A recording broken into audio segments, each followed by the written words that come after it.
On September 11th, we learned that 4 passenger planes were hijacked and taken radically off course.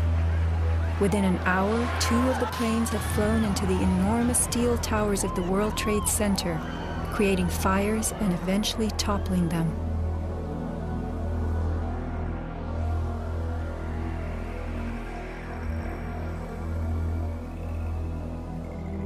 Dazed by the news, the American public soon believed the fires in the towers had burned so hot they caused the steel frames of the buildings to give way.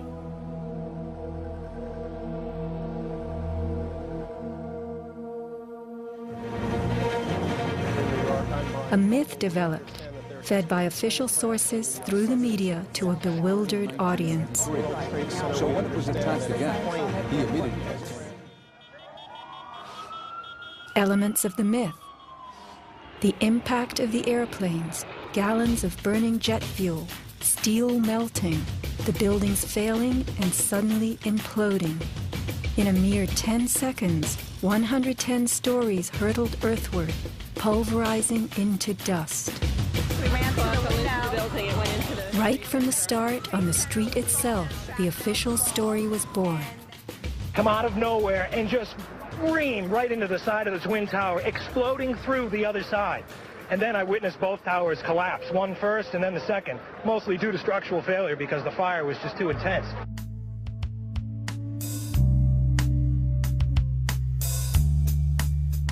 The myth bled into the FEMA report and was echoed by the experts. It was the combination of the impact load doing great damage to the building, followed by the fire, that caused collapse. John Skilling and Les Robertson were the structural engineers who designed the streamlined steel frames of the Twin Towers in the 1960s. Because a wayward Army bomber flew into the Empire State Building in 1945, the towers were built with skyscraper crashes in mind. The airplane we were envisioning was the largest airplane of its time, flying slowly and low, lost in the fog.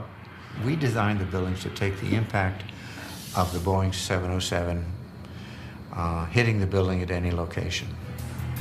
But the aircraft that hit the towers was a Boeing 767, heavier than a 707, fueled for a transcontinental flight and traveling fast. 707s and 767s are comparable. The maximum takeoff weight of a fully loaded 707 is almost 334,000 pounds. As airplanes only carry the fuel load they need, the smaller model 767s that struck the towers were not, in actuality, maximally fueled or close to their maximum takeoff weight. As for the heat of the fires, listen to the radio communications of these New York City firemen. We got tanks. I saw in the pockets of fire. We should be able to knock it down with 2 lines. Where you know that? 78th floor. We got tanks. I saw in the pockets of fire. We got tanks. Isolated pockets of fire. 2 water lines to knock them down.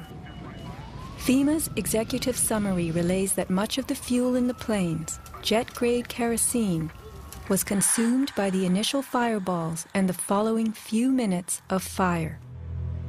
It then tells us that the burning jet fuel spread between floors and ignited the building's contents, causing more fire and generating heat. This was somehow enough to bring down the tower's 47-column steel core, 236 exterior columns, and thousands of steel trusses, all at the same time. Watch the towers smoking in the aftermath of the plane strikes. If you have ever tried to light a wood fire, you will know that smoking logs tell you the fire is not burning successfully. Smoke is the sign of an oxygen-starved fire. The Twin Towers stood for over an hour, smoldering but not flaming. During that time, thousands of people were evacuated by way of the stairwells. Others, trapped by debris, stood in the smoke-filled windows and signaled for help. In fact, the towers did what they were built to do. The building was designed to have a fully loaded 707 crash into it. That was the largest plane at the time. I believe that the building probably could sustain multiple impacts of jetliners because this structure is like the mosquito netting on your screen door, this intense grid, and the jet plane is just a pencil puncturing that screen netting. It really does nothing to the screen netting. The towers were built to withstand 140-mile-an-hour gusts produced by winter storms. Anyone in them on a windy day could feel them swaying. The single impact of a jetliner was no more of a blow than the continued battering of a hurricane. I was just putting my stuff away, and all of a sudden we heard a loud crash, and the building started shaking, kind of moving like a wave. New Yorkers were stunned 1 hour later when the first tower fell. To the best of my knowledge, the considerations of the fuel in the airplane in terms of an explosion or a great fire was not considered. Now, we were not responsible for that aspect of the design. Imagine building expressly for airplane impact, but never thinking of the fuel.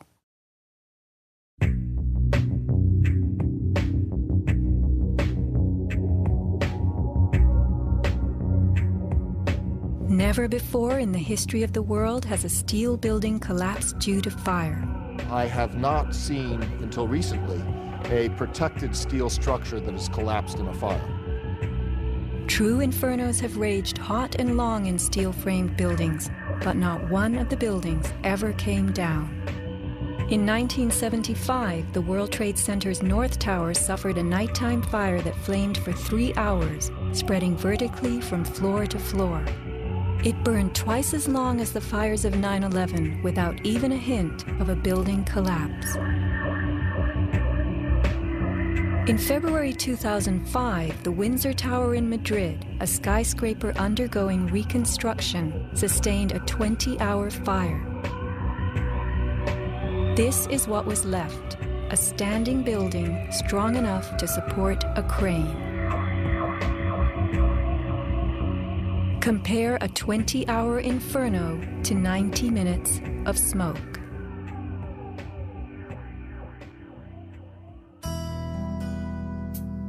Why are buildings made of steel? Strong, light, and flexible steel frames offer many advantages over wood and concrete, especially where skyscrapers are concerned.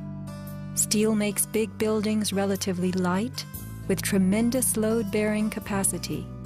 The upper floors won't crush the floors beneath them, and steel holds up better to weather and fire. Most skyscrapers are built on steel or concrete frames, which is a grid of columns and beams that goes all the way through the building. The World Trade Center was different.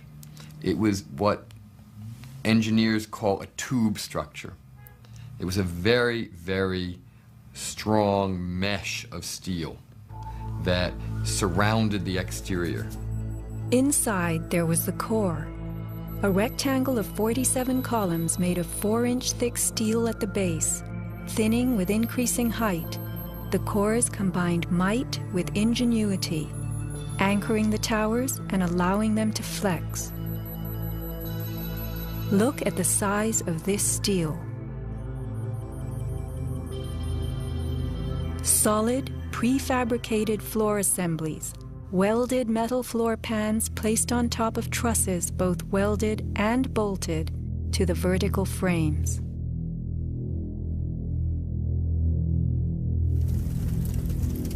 The story we were told. This rock-like steel grid gave way because fire warped the trusses, causing the bolts to fail. As the trusses sagged and fell, the floors dropped with them. In its 2002 documentary, Why the Towers Fell, PBS creates a video model. Once the trusses failed, The floors they were holding cascade down with a force too great to be withstood. The result is what's called a progressive collapse, as each floor pancakes down onto the one below. What remains standing? The tall, indestructible core. Why does PBS fail to explain the complete disappearance of the Twin Towers' cores?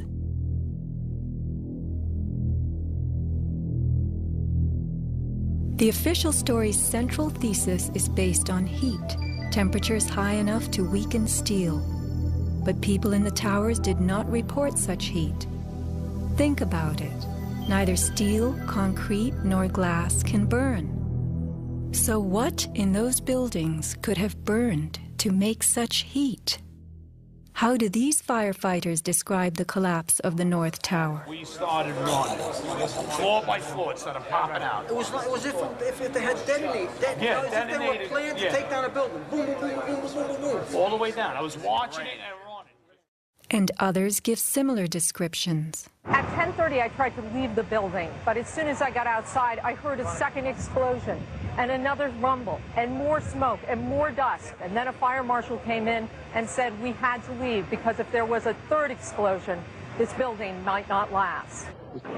Like, it sounded like gunfire, you know, bang, bang, bang, bang, bang, and then all of a sudden, 3 big explosions. Started walking down the stairs, we made it to the 8th floor. Big explosion. Flew us back into the 8th floor.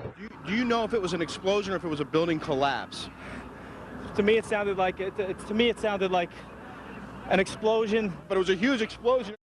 Chief Albert Turry told me that he was here after the events that took place this morning. He tried to get his men out as quickly as he could, but he said that there was another explosion which took place, and then an hour after there was another explosion in one of the towers here. So according to his theory, he thinks that there were actually devices that were planted in the building. Reports of bombs in the buildings, explosions. A CBS reporter to Dan Rather. But I was coming toward the World Trade Center looking for CBS crews and asked a firefighter if he saw any. All of a sudden, there was a roll, an explosion, and we could see coming at us a ball of flame stories high. Listen to the sound of a large explosion right before the South Tower begins to fall. This is as close as we can get to the base of the World Trade Center. You can see the firemen assembled here, the police officers as we got here.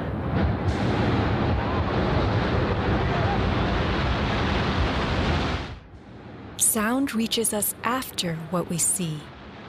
If the boom we just heard was the sound of the building collapsing, it would follow the collapse. Instead, the boom is heard before. Whoa, whoa, whoa. Bring it back.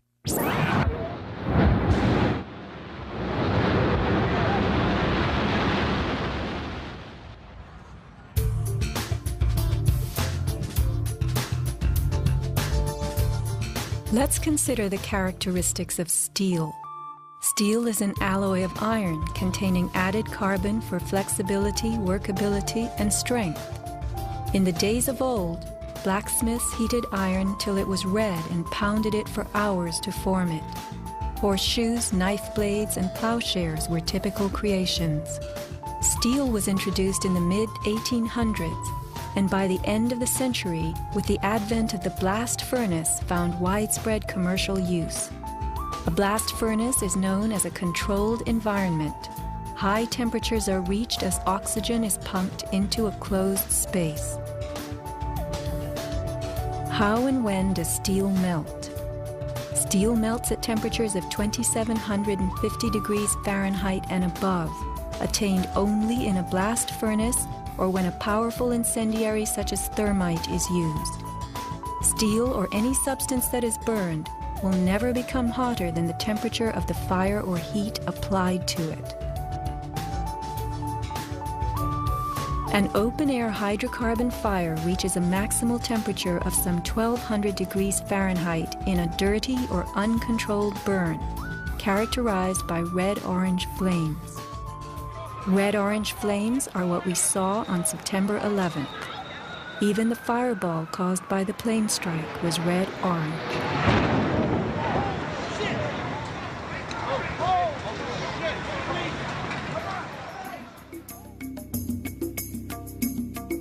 A controlled burn falls between a dirty burn like a fireplace and a controlled environment, the blast furnace.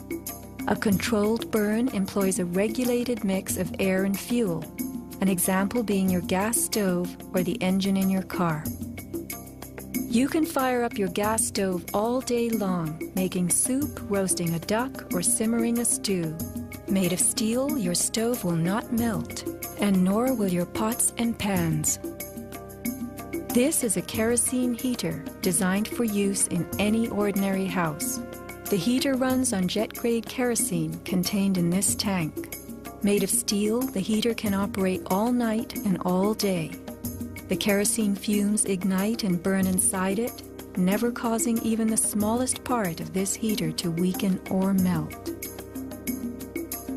Yet we were led to believe that these tremendous buildings, framed in steel and surfaced in aluminum, totally collapsed from small scattered fires and 90 minutes of smoke. Take note of these hurtling beams, thrown laterally outward as the tower comes to earth. Would fire have the strength to eject such huge hunks of metal? MIT engineering professor Thomas Eager's 2001 paper is officially considered the academic standard for explaining the World Trade Center collapses. In it, he tells us that steel loses half its strength at 650 degrees Celsius, and that the fires that day did not get much hotter than this. He stresses, however, that the fires did not burn evenly. It was the uneven temperatures that caused the steel to deform and some of the floors to fail. These falling floors brought down the whole building. While it was impossible for the fuel-rich diffuse flame fire to burn at a temperature high enough to melt the steel, its quick ignition and intense heat caused the steel to lose at least half its strength and to deform, causing buckling or crippling. This weakening and deformation caused a few floors to fall, while the weight of the stories above them crushed the floors below, initiating a domino collapse. In plain language, straight from MIT.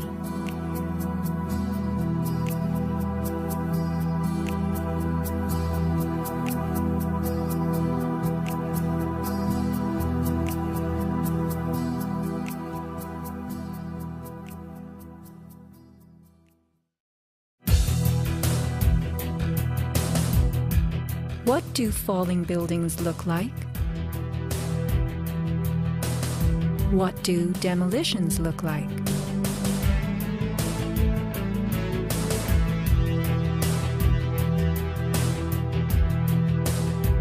We are seeing typical implosions, characterized by gutting a building's base and then pulling it into itself. Computer-controlled sequencing fires the explosives in a rapid wave. Notice the jets of shooting concrete, the flashes, the pops, the caving of the buildings as they fall into their footprint, the tremendous billowing clouds of dust.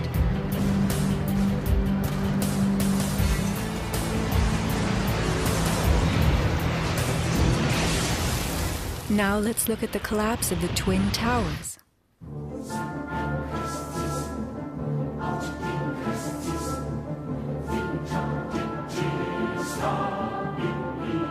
We are seeing explosions rather than implosions, a first in demolition history. A sequenced rumble becomes a roar as debris is thrown outward. The damage is not contained. Even the windows are blown from neighborhood buildings. What kind of energy enabled this? Would fire hurl metal and concrete sideways into the air? Here, a 600,000-pound chunk of steel, twice the weight of a Boeing airliner, was flung 400 feet, wedging itself deep into 3 World Financial Center on Vesey Street. A FEMA photographer taking pictures of Ground Zero wondered why so many steel beams were jutting from neighborhood buildings. What shot pieces of the towers all the way across the street?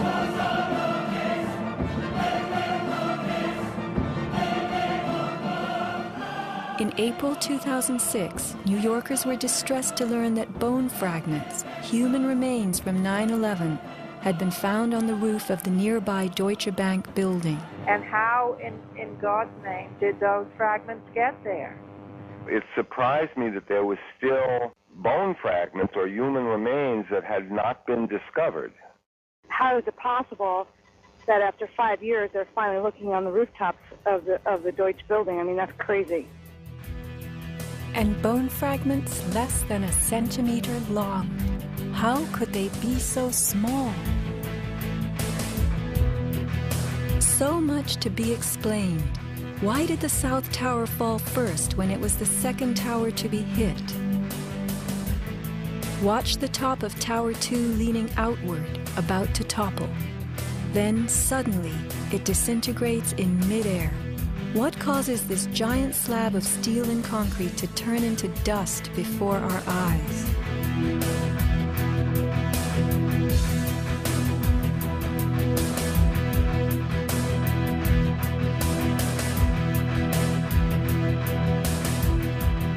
Watch both buildings collapsing straight down, directly into the path of most resistance, which is all the floors and all the mass of the building itself.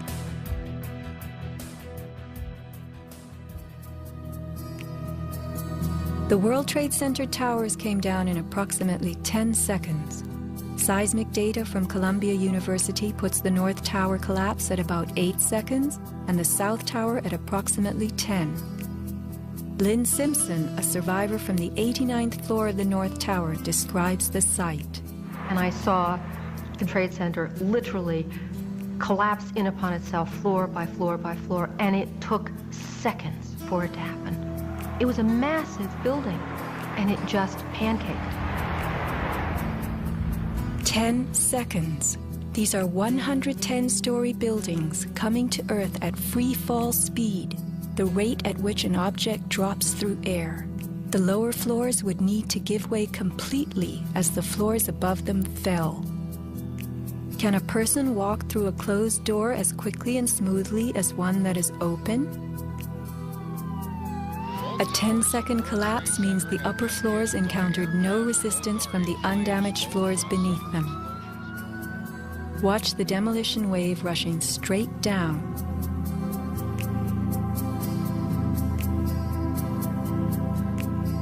Here the South Tower is half its original height, but wreckage from the upper collapse has not yet fallen this far. We are watching a demolition moving faster than gravity itself, a building bursting into powder from top to bottom.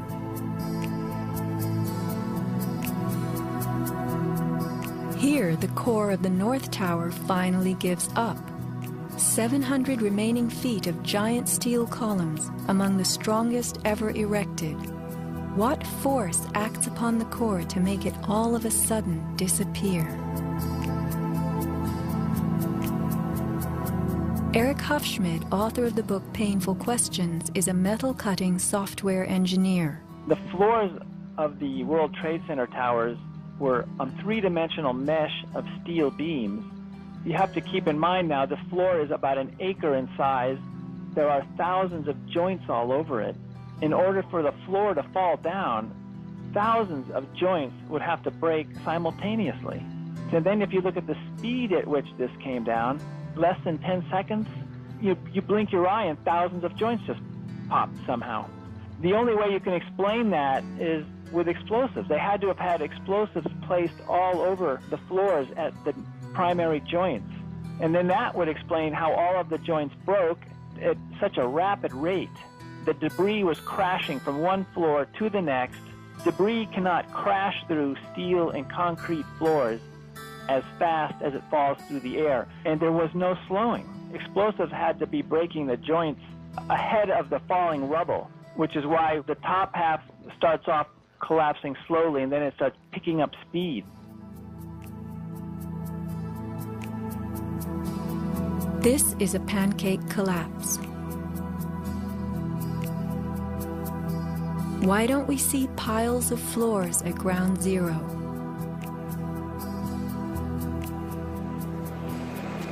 and paper blown everywhere. Wouldn't a pancake collapse have trapped the contents inside? What blew this paper all over New York? If you were to drop a billiard ball from the top of the Twin Towers, it would hit the ground in just over 9 seconds, the average time it took for the towers to fall. Helped by gravity and falling through air, the ball will gain speed.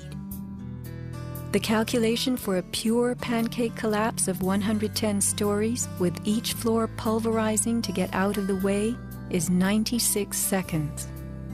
In the real world, with the floors creating resistance, a pancake collapse would lose speed. Never would it gain speed.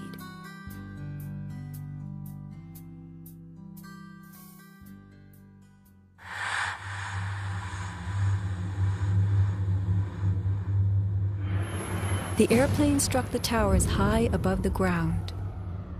But down in the lobby of the North Tower, marble facing flew off the walls, the windows shattered, all the glass blown out. Right away, a guy from the Port Authority told him the damage was somewhere above the 78th floor. But all you had to do was look around. It was obvious. Something had happened right there in the lobby. You just saw that all the windows were blown out. The lobby looked like the plane hit the lobby. Like the plane hit the lobby. What caused so much wreckage in the lobby? William Rodriguez, a maintenance employee at the World Trade Center and the last human being to exit the towers alive, describes a giant blast below his building. And all of a sudden, we heard an explosion. It was a huge explosion that came from under my feet, meaning that it came from the sub-levels between B2 and B3. And then there was a huge explosion at the top of the building. You could hear the difference from the bottom and all the way through the top. The one from the top, which was actually seconds after, was heard very far away. The one at the basement was pretty loud, and you felt your actual feet moving with the floor. The tremor that is sent through the floors, that the walls cracked and the false ceiling totally collapsed. And that's when a person named Felipe David came running into our office saying, "Explosion, explosion, explosion." And when I saw him, he has all his skin pulled from under his armpits and missing pieces on his face. An explosion deep down in the tower before the plane crashed 95 floors above. Others lived to report enormous explosions below the towers.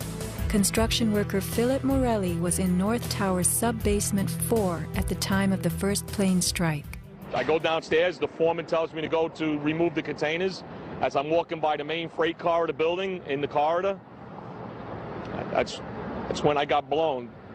I mean, the impact of the explosion, of whatever happened, it threw me to the floor, and that's when everything started happening. Blown to the floor. Let's hear what happened next.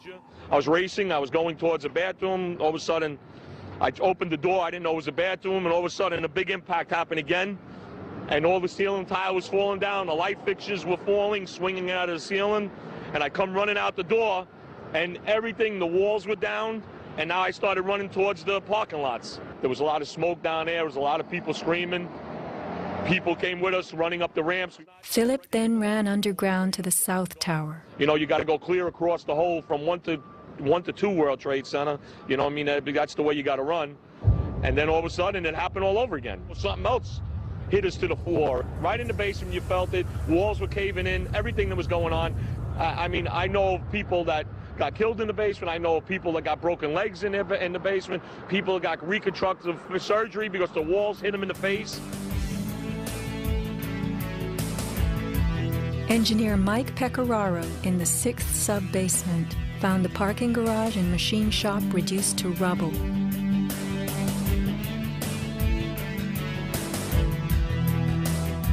Rescue firemen and civilians spoke of hearing explosions throughout the towers. Firefighter Lou Caccioli told People magazine that as he and others evacuated workers, bombs were going off inside the building. Explosions stalled elevators and filled entire floors with smoke and debris. An eyewitness who said there was an explosion on floor 7-8. 7-8.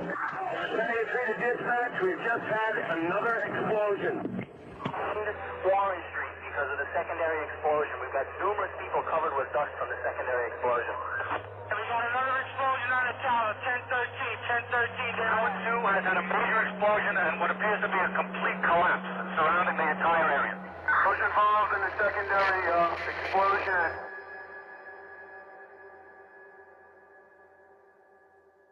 William Rodriguez, helping the firefighters, reports blasts within the North Tower well before it fell.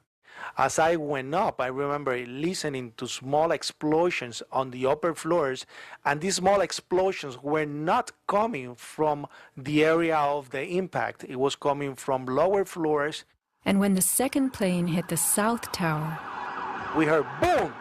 When we heard boom, inside our building, the North Tower, we heard pa pa pa pa pa pa pa pa. And on the security radio, we heard, we lost 65, meaning the 65th floor collapsed.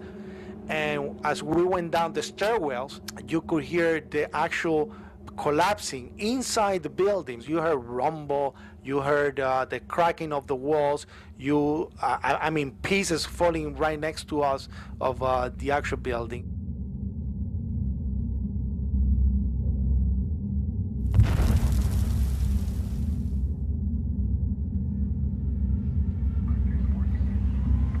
What happened at the base of the towers just before they came down? Smoke appeared at street level.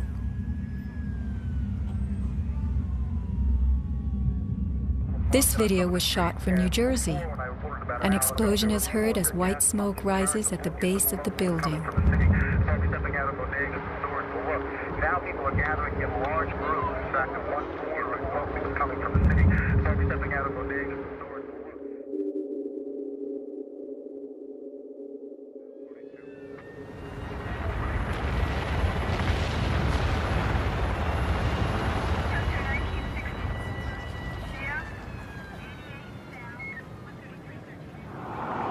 Watch the camera shake on its tripod as a large energy source rocks the ground. 9 seconds later, the North Tower falls. I heard like an explosion and then a cracking type of noise. And then it sounded like a freight train, rumbling and picking up speed. I looked up and I saw it coming down. As I came out of the North Tower, everything started trembling under my feet like an earthquake. The only thing I saw was a fire truck. I ran towards the fire truck and slid right under, when the building started to collapse right on top of the fire truck.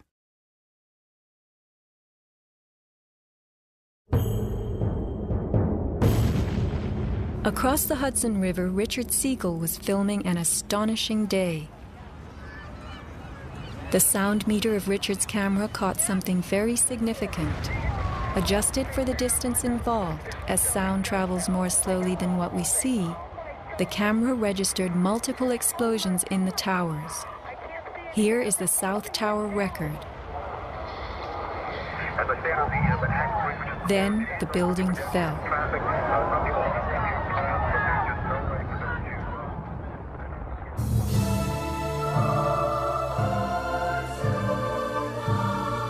Let's look carefully at the collapse itself. Notice the puffs of concrete issuing from the sides of the building well ahead of the collapse wave. Called squibs in demolition language, these are actual explosives, charges firing visibly through the exterior as gravity pulls the building down.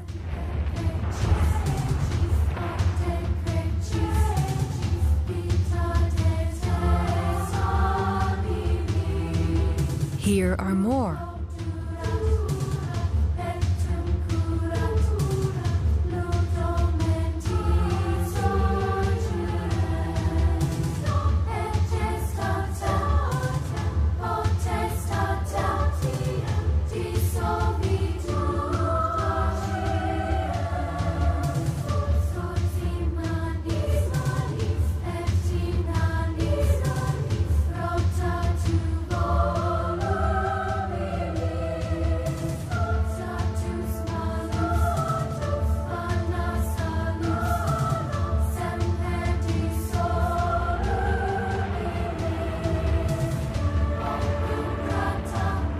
Shattering from the top, engulfed by banana peel plumes, these were no ordinary implosions. The Twin Towers each consisted of 3 multi-story buildings set on top of one another. To sustain the weight of so many floors, the sky lobbies had to be extra heavily reinforced. Watch a big squib coming from the sky lobby band.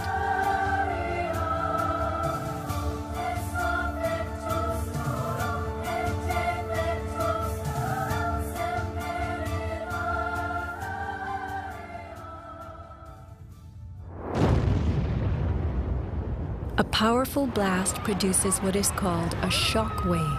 Explosions generate extremely high compressional waves that exceed the limits of surrounding air and space, creating a violent force. When the debris started coming down, I was right in the shadow of the South Tower. I was less than 100 yards away. Everybody saw the video over and over again of that cloud chasing people down the street. It was like a tornado. It was like being hit by a wave at the beach, but the wave was intense, it was hot, it was noisy. It was like getting hit in the back by gravel, rocks, like somebody had picked up handfuls of rocks and was just throwing them at you. And the noise kept coming and coming, and one second I was running, and the next second I was flying. I was just, I had no control over my feet, no choice as to what direction I was going. I was in the air, and it seemed like I was being followed by this tornado. This tornado of darkness. The South Tower fell first. This is the shockwave blast as it rocks the tower next door.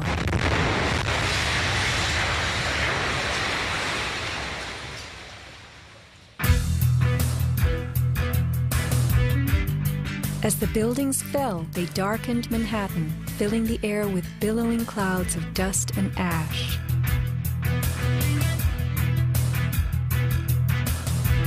What produces these huge, scudding, cauliflower-like masses of slowly moving dust? True, a 110-story building has just been reduced to 1 million tons of rubble. But is there anything in our experience we can compare it to? A volcano.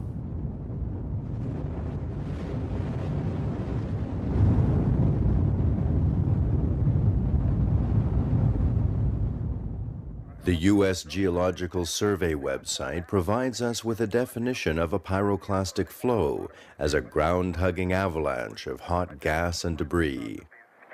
The rising gas chimney is clearly visible in this photo of the North Tower implosion with pyroclastic flows between buildings. The cauliflower shape of the debris clouds is a telltale sign of pyroclastic flows generated by massive explosions typical of volcanic eruptions and controlled demolitions. That is the second building that has gone down. A pyroclastic surge can even flow over water as hot gases carry dust created by explosive energy. Here, the South Tower implosion creates a pyroclastic surge moving out over the Hudson River. A volcanic eruption produces exactly the same thick, scudding ash, heavy with debris, hugging the ground as it flows out from a tremendous internal explosion.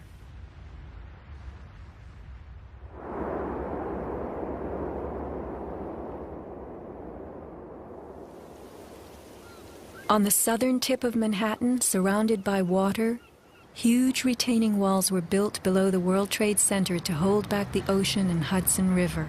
The bathtub, as it was called, held 7 levels of parking garages, maintenance rooms, and the New Jersey Path train station.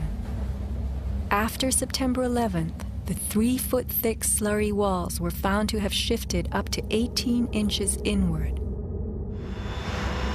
These walls are coming in. These walls hold back the river. So if these walls cave in, this place is going to get flooded out by the river. Let's think about this. A pancake collapse should have left the foundations in place. They had always borne the weight of 110 floors, but something happened in the sub-basements to disrupt them. All the collapse had gone down to track level, so we had 60, 70 feet of wall, totally unsupported. What kind of force could have dislodged so many stories deep underground?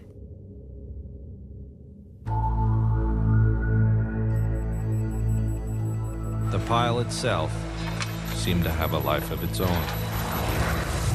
It spewed fire when we dug into it. The ground continued to burn. Les Robertson publicly reported that 3 weeks after the collapse, live fires burned and molten metal still flowed underground. You see how this debris is still smoking? That's from the fires that are still burning. 8 weeks later, we still got fires burning. Steel-toed boots is one of the biggest things. Out, still on the rubble, it's still, I believe, 1,100 degrees. The guy's boots just melt within a few hours. In November 2005, physics professor Stephen Jones of Brigham Young University published a 25-page treatise on the collapse of the Twin Towers and Building 7, applying the laws of physics to the official story. From an interview on MSNBC. As we read in the FEMA report, it says here, and I put this in my paper, of course, the best hypothesis, which is the only one they looked at, the fire, has only a low probability of occurrence. Further investigation, analyses are needed to resolve this issue, and Professor, I agree with that. I am sorry that we are out of time, and I'm not sure that one other thing I want to mention about... Okay, if you can hit it, hit us with it quickly. All right. Okay, here we go. Molten metal in the basements of all 3 buildings. Right. And yet all scientists now reasonably agree that the fires were not sufficiently hot to melt the steel. So what is this molten metal? It's a direct evidence for the use of high-temperature explosives such as thermite. Thermite produces molten iron as an end product. Okay. We appreciate your coming on, even if I don't understand your theories. We appreciate you trying to explain them. Thanks. Professor Jones barely got in his mention of thermite. An incendiary used by the military, thermite is a compound of iron oxide and aluminum, which when ignited sustains an extreme heat reaction, creating molten iron. In just 2 seconds, thermite can reach temperatures over 4,500 degrees Fahrenheit, quite enough to liquefy steel. This is thermite melting the engine of a car. We know that open-air fires cannot burn hot enough to melt steel, but metal had melted at the base of the towers. The second product of a thermite reaction is aluminum oxide, visible as white smoke. Was thermite used in conjunction with explosives on September 11th? Watch this very bright substance pouring from the 81st floor of the South Tower.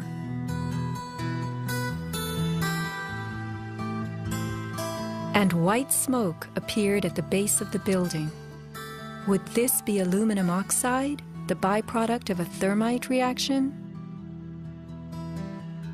Appendix C of the FEMA report describes sulfur residues on the World Trade Center steel. The New York Times called this the deepest mystery of all. Sulfur slightly lowers the melting point of iron, and iron oxide and iron sulfide had formed on the surface of the structural steel.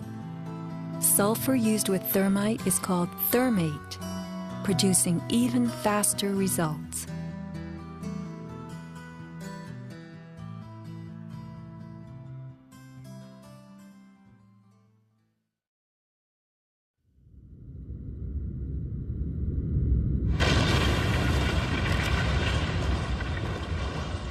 Let's look at what happens in the demolition industry. Taking down large structures requires preparation. Powerful explosives and heavy equipment are used in advance to weaken the foundation and bottom sections of a building before additional explosives and gravity bring the rest of it down. The words of a senior blaster, We blow the basement, all the columns in the basement. Then we crack it up at the top to get it started. We go every other floor, all the way down. Every explosive has a timer on it. That's why it's controlled. When the columns go, each floor goes down and impacts the one below and keeps going. Here's what demolition experts use in steel-framed buildings: the linear shaped charge. It's a chevron-shaped or V-shaped charge that you can focus at a specific target, and it's lethal. It generates around 3 million pounds per square inch pressure at a speed, depending on the explosive inside the shaped charge, in excess of 27,000 feet per second. Besides the unfathomably powerful shaped charge, blasters have a lot of tricks. There are over 1,000 different types of explosive. Different because they detonate at varying speeds. This is detonating cord, and this burns at about 21,000 feet per second. Comes in all colors, pastels too. With the use of delays, we can control pretty much where the debris lands. We can control vibration. We can control noise levels. Timing and delays are the key to just about everything in our business.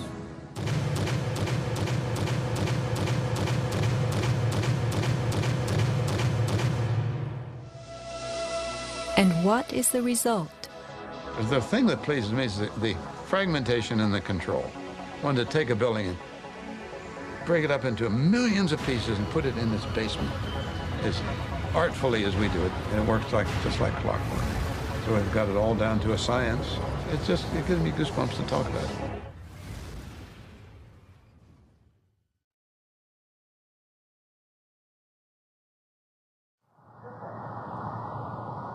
Were the underground explosions intended to blow out the Twin Towers' basements, followed by blasts heard inside the buildings of shaped charges slicing the core? Because of the secondary explosion, we've got numerous people covered with dust from the secondary explosion. Demolition pre-weakening usually takes place well in advance of the final blast, but at the World Trade Center, critical prep work might have had to occur in a very compressed time frame in the panicked aftermath of the plane strikes.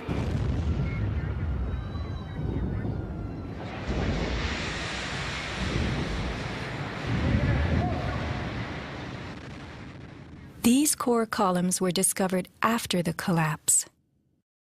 The angled cut occurs in exactly the manner that shaped charges slice through steel beams to control the way they fall.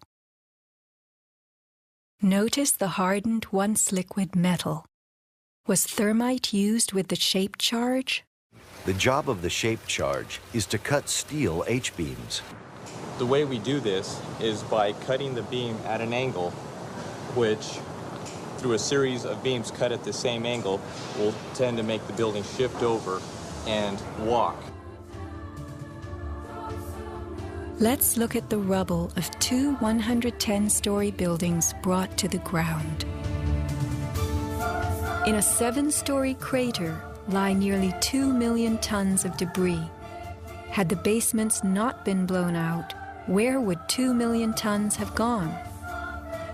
Heaped on the ground, ready to slide and spill? The art of controlled demolition.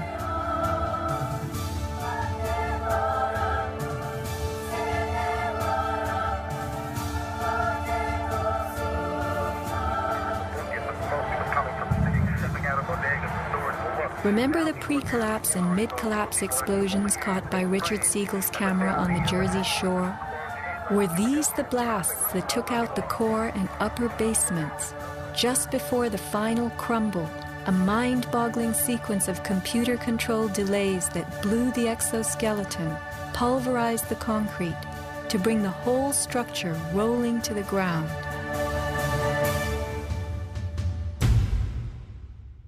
Was this the story of that day?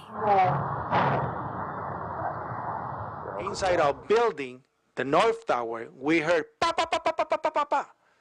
And on the coming from the city, folks stepping out of bodegas and stores for work.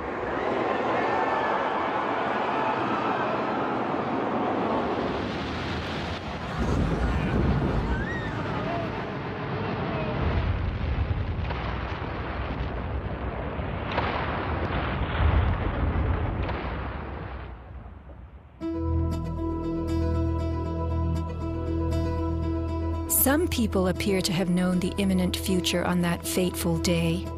FEMA had arrived in New York on Monday night, ready for a bioterror drill. Spokesman Tom Kenny to Dan Rather. To be honest with you, we arrived on late Monday night and went into action on Tuesday morning.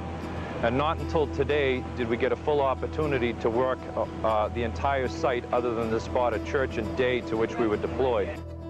And Rudy Giuliani, mayor of New York, tells ABC's Peter Jennings that he was aware the towers would be coming down. What is going on now is a massive rescue effort. Do you believe it's hundreds or thousands?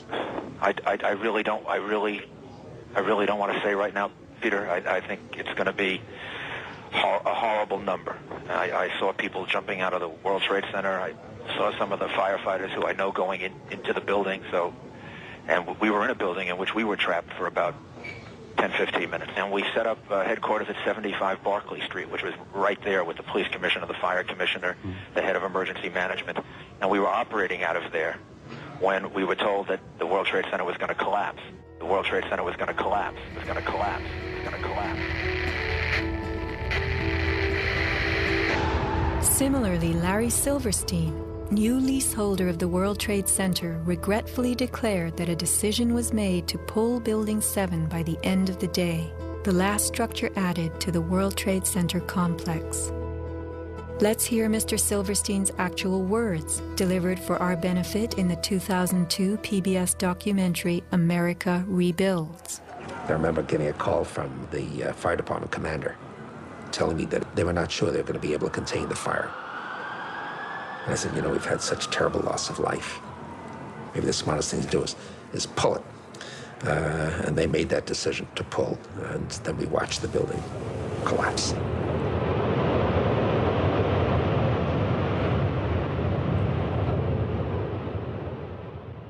Blast, shoot, blow, and pull are terms used in the demolition industry to refer to bringing down buildings, bridges, and other structures. Because I actually blew the hospital down that I was born in. Originally, we had figured to shoot it, let it drop straight down. Then, watch Demolition Dynamics attempt a big blast.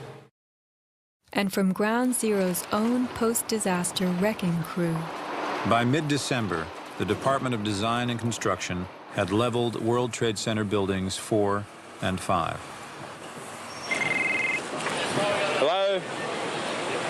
Oh, we're getting ready to pull building 6.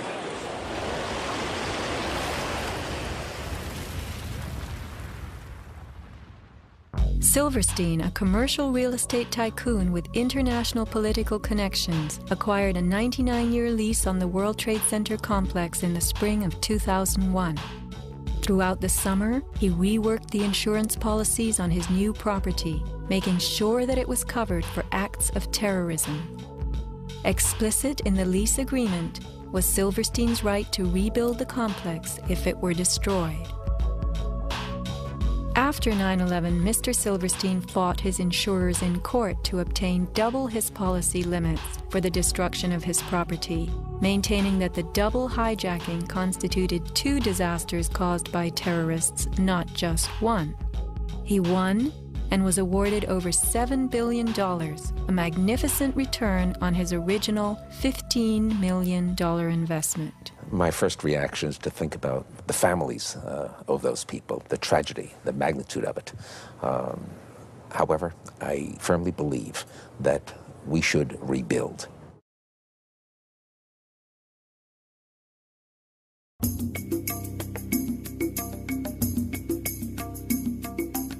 Just in the last few seconds, another building, building number 7, one of the buildings in support of the World Trade Center towers, has collapsed. World Trade 7, functioning as the command center for the complex, housed giant diesel backup and oxygen systems, the mayor's protected emergency bunker, and offices for the CIA, Secret Service, Department of Defense, and Securities and Exchange Commission. Its other tenants were insurance companies, brokerages, and banks. No plane hit Building 7, but at 5:20 p.m. on September 11th, it collapsed in a heap on the ground.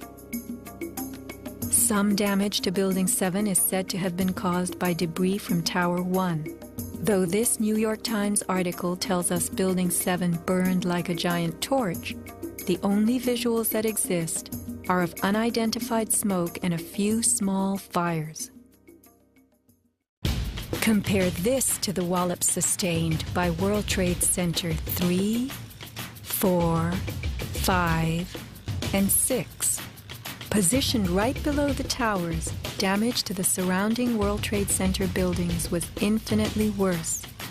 Still, the structures held up. But somehow, rescue workers knew that Building 7 would fall. You hear that? Keep your eye on that building. It'll be coming down soon. A 47-story skyscraper, Building 7 folded neatly in 6.5 seconds, a textbook descent right into its footprint.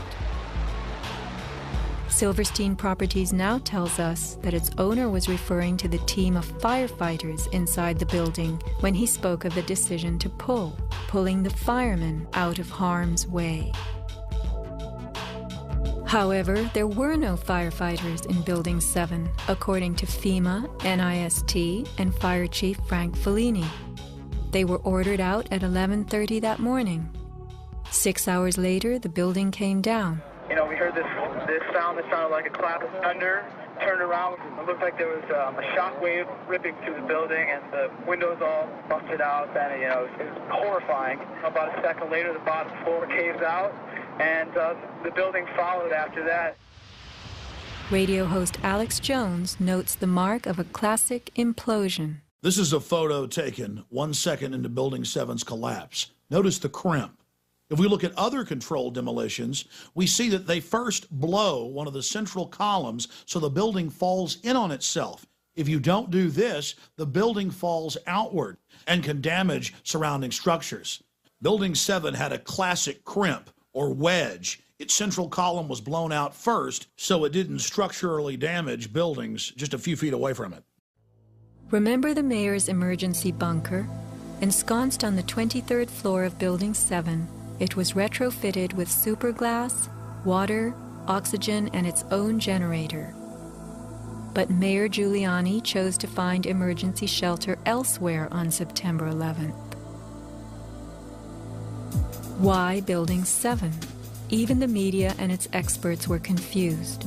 The History Channel interviews structural engineer Ramon Gilsans, who points out the obvious crimp and even speaks of the implosion.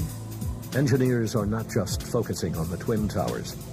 The most disturbing structural event was not that the Twin Towers fell, but that Tower 7, ignited by flying debris, fell due to fire alone. Building 7 was a steel frame building, and is the first steel frame building that has collapsed due to fire. The failure of the building was an implosion, so it failed completely different than Towers 1 and 2, in which the floors failed first. Why Building 7? Let's ask the question again. As the WTC command center, was it the hub for the 9/11 plan? Also, in 6.5 seconds, lost forever were thousands of SEC case files on corporate fraud, including those relating to the notorious activities of giants WorldCom and Enron. A few indictments for stock fraud, but what of the $70 billion California electricity swindle? It disappeared.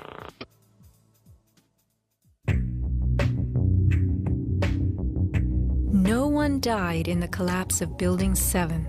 It was vacated well in advance of its implosion, but not the Twin Towers. Why weren't police, firemen, and civilians in these buildings told what to expect? Tragically, employees in the towers were advised to return to their offices. The announcement came on that everything was fine. Tower 1, they were evacuating, but Tower 2 was fine, and we could go back to our offices. We're about to go through the turnstile. The security guard says, "Where you guys are going?" I said, "Well, I'm going home because I saw fireballs coming down." He said, "No, your building is safe. It's secured. It is safer to stay in your building. Go back to your office." Stanley Prayamnath returned to the 81st floor. Then, I just happened to raise my head looking straight towards the Statue of Liberty, and what I saw was a giant airplane coming straight towards me. The South Tower was hit between the 78th and 84th floors. Trapped on the 81st floor by crushing debris, Stanley was rescued by Brian Clark. Slowly and painfully, they made their way down a stairwell to freedom.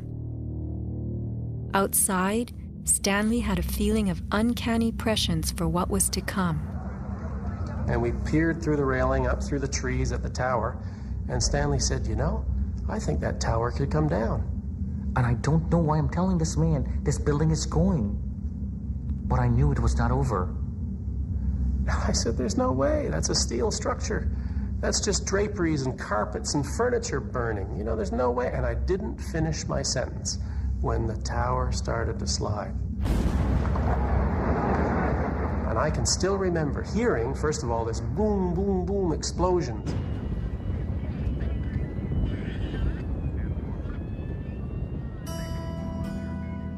Not all were blessed with intuition or foresight. Joseph Milanowicz reached his son Greg by cell phone. Greg at that time, I could tell by his voice, was scared. He said to me, "Dad, can you get in touch with someone and tell them that there's about 20 of us on the northeast corner of the 93rd floor." Greg had been about to leave the South Tower after the North Tower was attacked, but was told it was safer to return to his desk. A couple of times he said, "Why did I listen? Why did I listen?" Who was a director in the company that provided electronic security for the World Trade Center and Washington's Dulles Airport, both involved in September 11th? None other than the president's younger brother. From 1996 to 2000, Securicom installed what was referred to as a new security system at the World Trade Center. Wirt D. Walker III, a cousin of the Bush brothers, was CEO of Securicom from 1999 until 2002. Interestingly, these facts have not been made public. Was it only a security system that was added during those years, or was it also the wiring for a long-awaited plan? Scott Forbes, an IT specialist in a firm that had leased space in the South Tower since its erection, reported an unprecedented power down in his building for almost the whole weekend prior to 9/11. We were notified 3 weeks in advance of the power down by the Port Authority.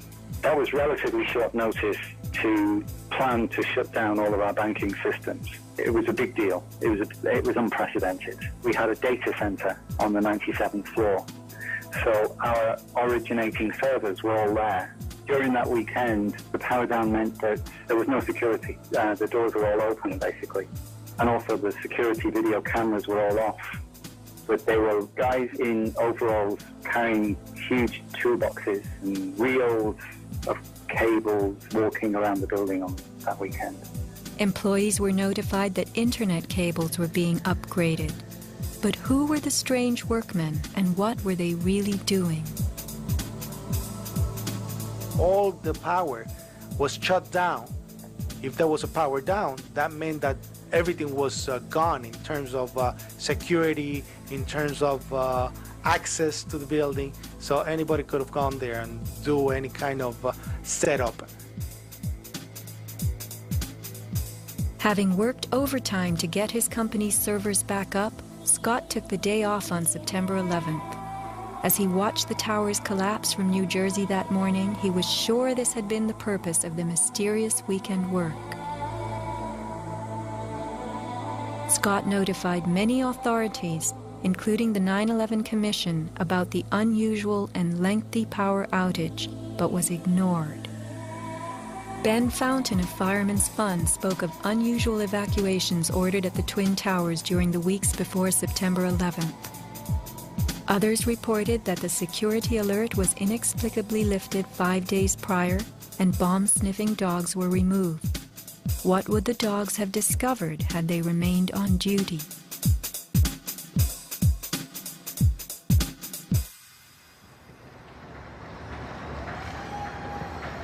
Not long after the disaster, Lower Manhattan saw banners like this one. Although they were idolized as cathedral-like symbols of power and triumph that pierced the New York skyline, the Twin Towers were big money losers for the Port Authority of New York.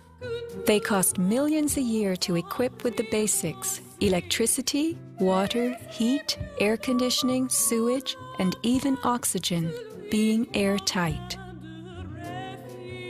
As modern communications connected traders from all corners of the globe, tenancy in the Twin Towers continued to drop.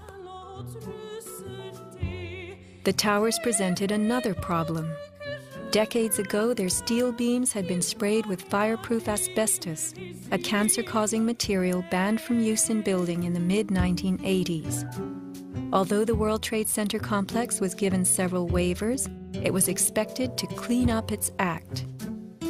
But to remove the asbestos from every supporting beam in the Twin Towers would have been almost undoable. Quotes for this cleanup ran over $1 billion, and no insurance company was willing to bear the cost. An urban renewal project of unfathomable proportions. Given the tower's issues and problems, September 11th proved an unexpected bonanza. The Trade Center was built in the 1960s to revive a rundown area of New York, and 40 years later, urban renewal could again take place. 2 white elephants were removed, and a brand new complex is in the works. The full height of the new Freedom Tower will soar to 1,776 feet.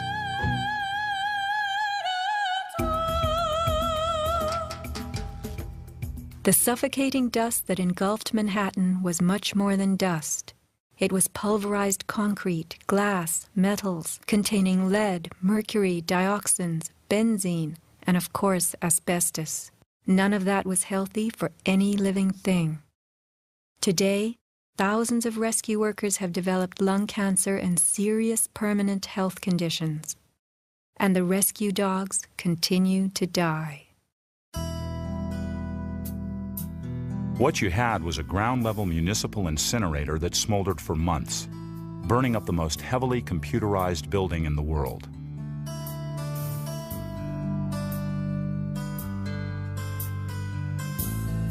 Patients have had black paste coming out of their pores. They have reported bowel movements that are blue or green and have smelled like smoke, despite the fact that they have not been at a fire scene for months. Only 3 days after September 11th, Washington instructed the EPA to declare Manhattan safe and reopen Wall Street, though the air remained toxic. A federal judge is blasting the former head of the Environmental Protection Agency for telling New Yorkers it was safe to return to their homes and offices near Ground Zero soon after the 9/11 attacks.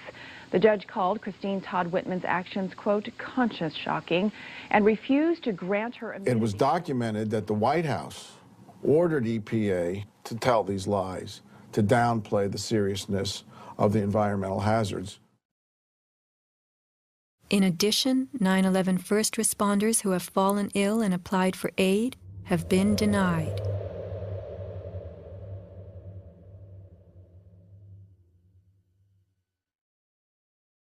Asbestos plays a part in the myth of why the Twin Towers fell on September 11th. The steel had been sprayed with a lightweight fireproof foam, which, while cheaper, was much less adhesive.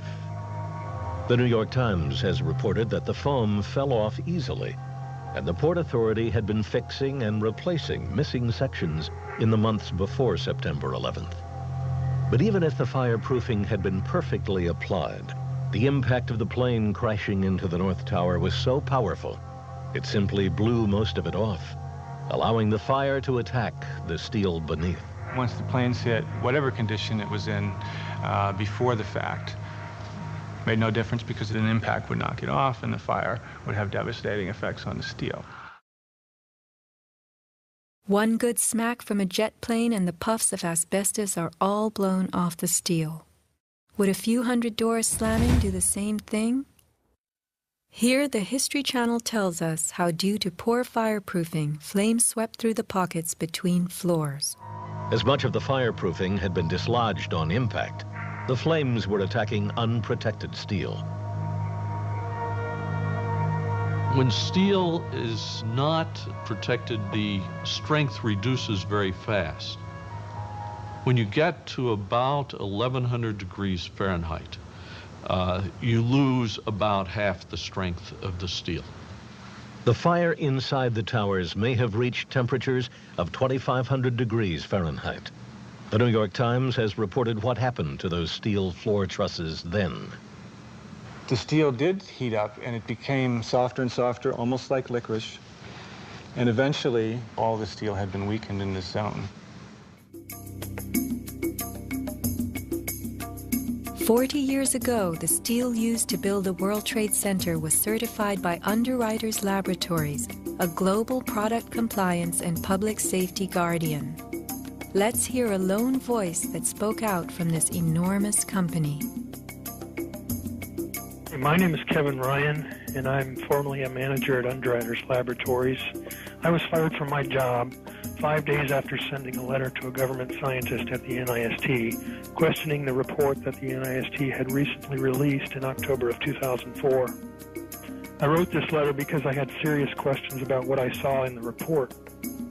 Those questions went back to September of 2001 when UL's CEO came to our location in South Bend. He told our entire staff that the World Trade Center steel had been certified by UL, and he said that we should be proud of how long the buildings had stood. Over the next 2 years, I did some research and found some very disturbing facts, including that the steel had been disposed of in an unprecedented manner. Once I discovered those facts, I sent a written question to UL CEO asking him about these things and what he was doing to protect our reputation as a company. He replied in writing to me that UL did, in fact, test the steel. He talked about the quality of the sample and how well it had performed in the tests. And he said that our company had tested the steel and that it had done beautifully. After that, he asked me to be patient and wait for the NIST report because UL was working closely with them. I saw this report in October of 2004, and in November, I sent my letter to NIST asking for clarification. I felt it was an obligation on my part to ask the questions, since no one else seemed to care to. After the 1993 bombing, the fireproofing in both buildings was updated considerably. But when you look at the NIST report, you don't see any testing that showed that a 767 would widely dislodge the fireproofing under any impact, let alone so far from the point of impact. So now we've been left with a new theory that is not really a theory at all, but only a collection of vague statements. The NIST report represents what can really only be called anti-science.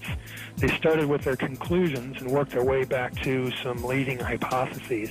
When the results of the physical tests showed that the temperatures were far too low to soften steel, and that the floors could not have collapsed, and that the fireproofing could not have been widely dislodged, the NIST ignored these results and built a black box computer model that no one can argue with and that would spit out the right answers.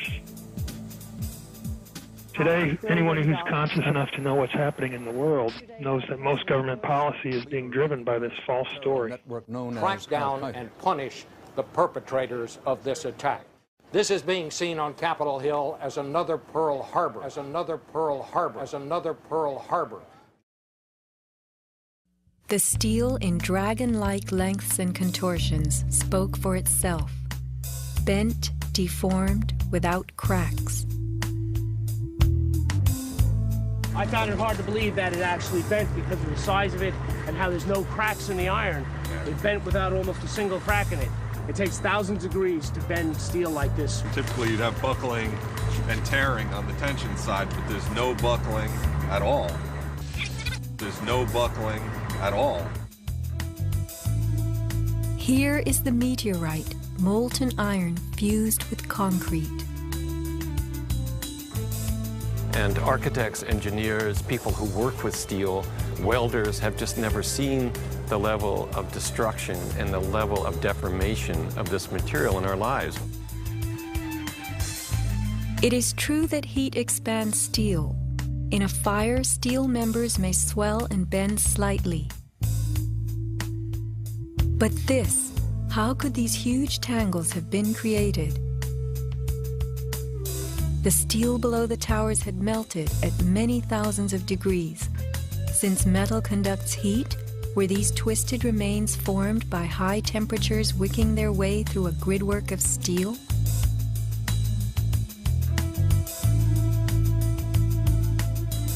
Explosives also deform steel. As they fire, gas pushes outward. The force of the gas can easily bend a large steel column.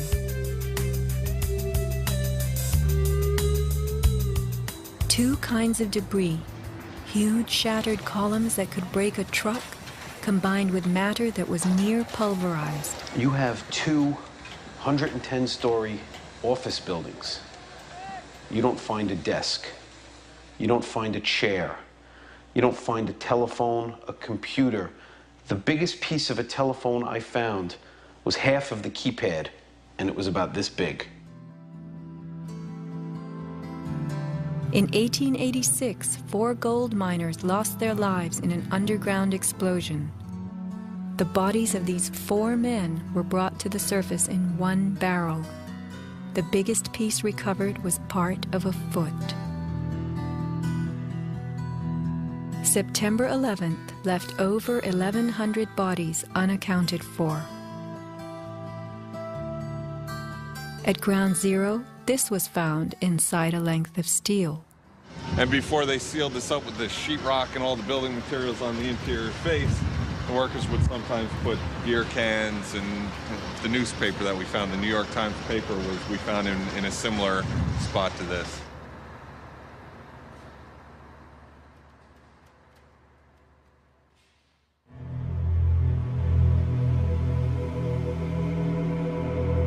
Secrets cannot be kept forever. Just as that newspaper from 1969 revealed itself to us decades later, we will someday know the inside of September 11th. The reasons for the staging of such a production go far back into time. Insurance policies covered nearly everything in the World Trade Center that was destroyed. But what if certain commodities could be removed in the nick of time? Gold and silver held by commercial banks and the COMEX exchange is said to have been stored beneath Ground Zero. This single cache belonging to the Bank of Nova Scotia was unearthed and made public. Was there more, and was it removed, remains a question. As last survivor William Rodriguez climbed the stairwell to rescue people, he remembers a very strange thing. As I stood there on the 33rd floor, I heard very strange noises on the 34th floor.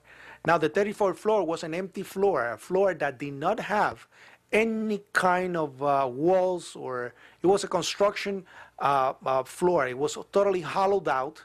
There was nothing there, and I heard very heavy equipment being moved around. And it sounded like dumpsters with metal wheels being moved around, and I got scared because I knew it was an empty floor.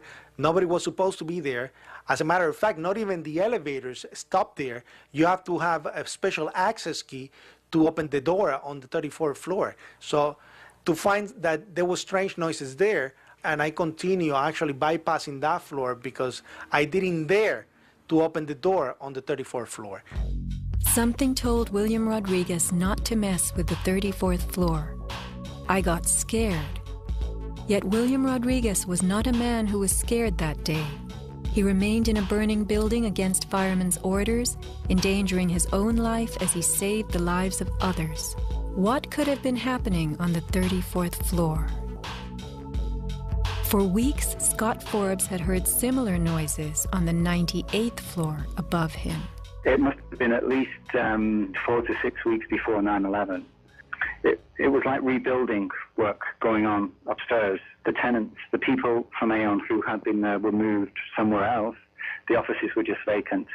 And there was a lot of heavy machinery building work going on. It was almost like pneumatic drills and lots of hammering, so much so that the floors were shaking. That's how noticeable it was. It was almost as if something heavy was being moved and then it was being taken off wheels, and it was like boom. Our floor underneath literally shook. You could feel the weight above you. That was how large it was. On one occasion, I opened a door to see what was going on, being nosy. When I opened the door, the whole office space was empty. There was nothing there at all. It was quite bizarre because it was just empty. Completely empty, barren, nothing, zero. Not even cables hanging from the ceiling, but there'd been these heavy noises and vibrations up above.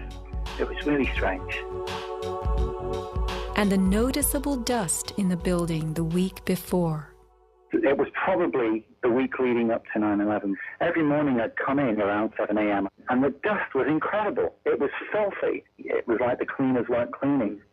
Right where the windows were, there was a sill which enclosed radiators. I was sick to death of the dust which was appearing on the windowsills. It was dirty grey and very, very noticeable in that week leading up to 9/11. Where was that dust coming from? Grey dust Scott himself had to clean.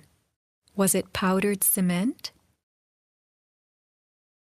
The steel columns of the Twin Towers formed an endo and exoskeleton. Had something been placed around the edge of the building, holes been drilled to contain it? Was the dust in those final days a telltale sign? As white elephants, the buildings were full of vacant offices. Tenants could be temporarily moved around for upgrades as Aeon was, and a plan arranged to perfection. Was the strange construction that could be heard but not seen going on all over the towers? Larry Silverstein took possession 6 weeks before September 11th, when the strange construction began. Were the sounds that scared William Rodriguez the last of the rats as they left a sinking ship?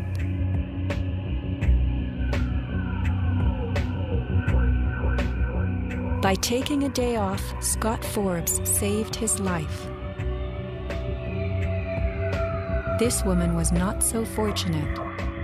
She is 9/11's Iphigenia, calling soundlessly to people who could not help her. Christopher Hanley, trapped with 100 people on the 106th floor of Tower 1. Fire Department 408, where's the fire? Yeah, hi. I'm on the 106th floor of the World Trade Center. We just had an explosion up here. What building are you in, sir? 1 or 2? 1 World Trade. All right. Yeah, there's smoke, and we had about 100 people up here. Sit tight. Do not leave, okay? There's a fire or an explosion or something in the building. All right, I want you to stay where you are. Yes. Kevin Cosgrove, trapped on the 105th floor of the South Tower. There's smoke right there, 105, 2-power.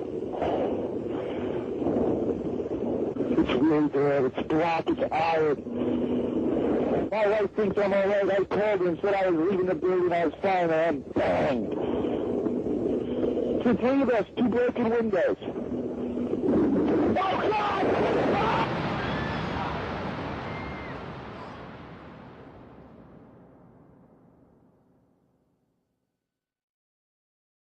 Let's not forget these people whose fate on this day was decided for them. As we know, secrets cannot be kept forever.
place I'm going, I will surely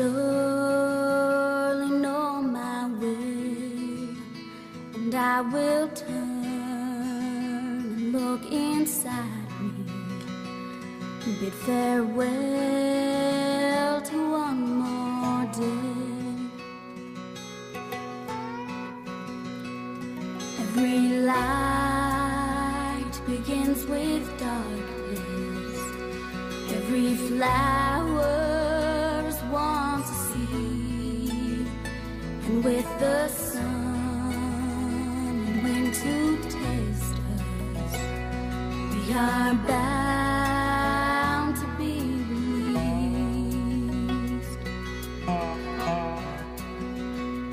I will fly beyond this valley. I will open up the gate, and when I reach the place I'm going, I will surely know my way.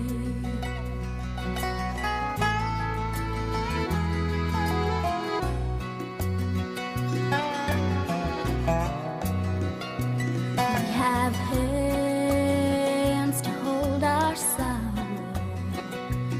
We have tears to heal the pain. And though your eyes ask many questions, on your lips I hear my name. I was born without a whisper. I was born beneath the rain. But when I reach the place I'm going, I will surely know my way. I will surely know my way.